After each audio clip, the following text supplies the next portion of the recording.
Whoa. Can everyone just calm down? I'm just saying, I wouldn't date a girl who puts pineapple on her pizza because it's stupid. What? It's such a boring argument. Like, I'm not being funny, but this is why you don't get Tinder matches and you don't have dates.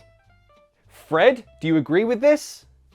Well, and no offense, but you do talk about pineapple on pizzas a lot and it's just not interesting anymore. Do you know what I mean? And having said that, you know, you're a great looking guy and any girl would love to date you, right? Great, can we continue with the lesson now, please? Thank you. So today you're going to learn how to reduce the tension in any argument and avoid a fight using only English.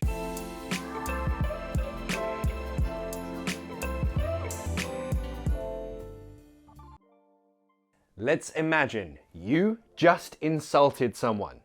Maybe on purpose, maybe by accident, but now they're angry, now they're sad. How do you avoid escalating this? Start the next sentence with, having said that, you're very stupid.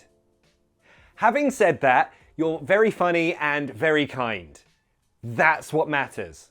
When you say, having said that, it cancels this part and says, actually, just this is important. Don't listen to this, listen to this one.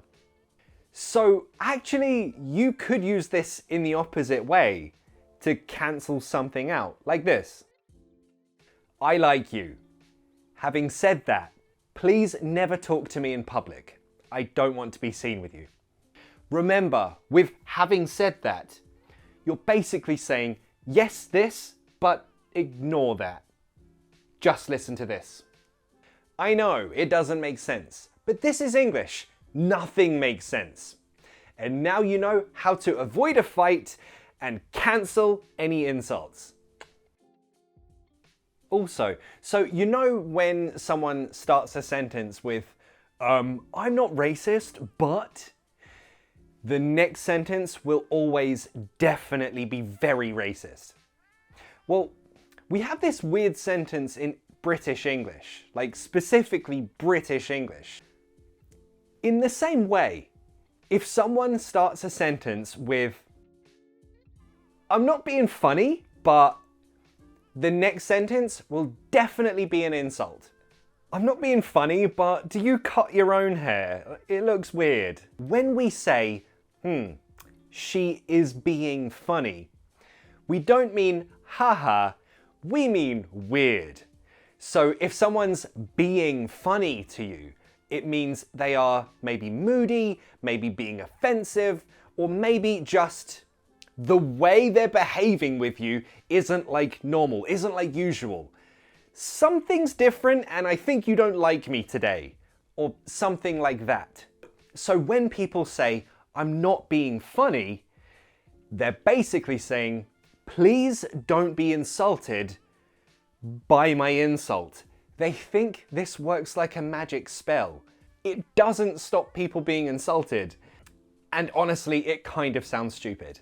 So don't use this, but you'll hear it all the time, especially in England. I think this is a uniquely British thing. And it has the exact same meaning and use as, no offense, but you should wear larger sized t-shirts. You look like an overstuffed sausage. One of my best mates actually said this to me a few years ago, and I instantly, that day, changed my t-shirt size to the next size up. I didn't know. I was ignorant to my fashion choices.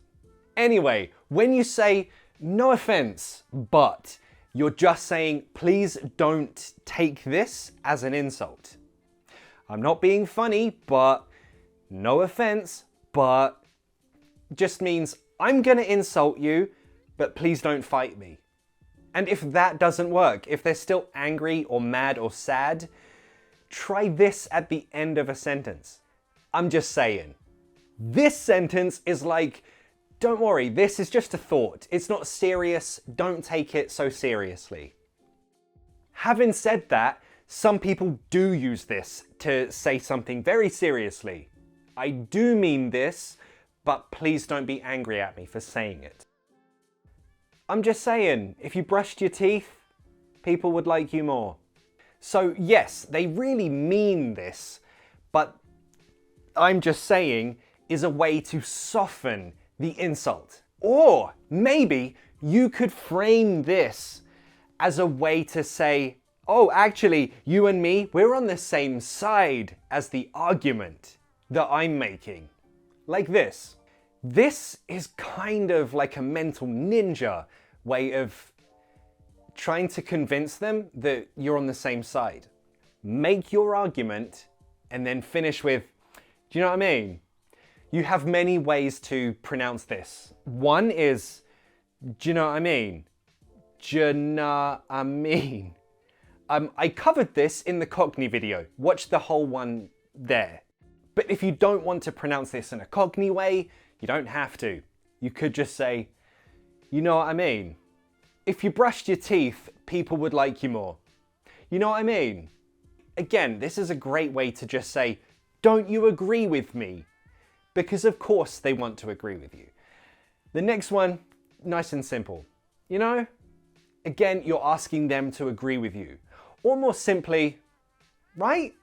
This isn't an insult, this is advice. Friendly, constructive advice that, of course, we agree on. So let's practice this right now. And I know, a YouTube comment section is no place for an argument. However, let's try to argue in the comment section about something stupid, of course, like this. If you think some specific movie is good, write it in the comments. Then the next person, reply to that comment with something like, I'm not being funny, but your taste in movies is very childish. Use some sentence from today's lesson, because then someone else can join in and say, no offense, but no one asked you. Do you know what I mean? Now you try it. In the comments, let's start some silly arguments and use today's vocabulary.